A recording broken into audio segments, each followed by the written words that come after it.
গল্প চলছে, আড্ডা চলছে রানাপার বাসায়। খুব ভালো লাগছে। এখানে আমরা নতুন আরেকজনকে পেয়েছি, শিরিনকে। হ্যাঁ, শিরিনকে পেয়ে আমরা ধন্য। আর লাকি আপা তো সবাই মেহেদি দেওয়া শেষ করে ফেললো অলরেডি। ও নিশির হলুদ সন্ধ্যা। নিশি আপার আজকে হলুদ সন্ধ্যা ছিল। এখন এই বিয়ের তারিখটা কবে? উনি লজ্জা পাচ্ছেন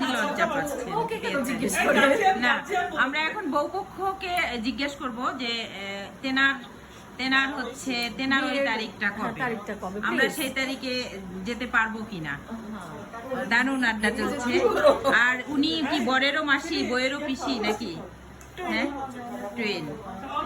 আচ্ছা, তো আড্ডা খুবই ভালো জমছে। তো হচ্ছে আর আমাদের হ্যাঁ আসলেন আপনার না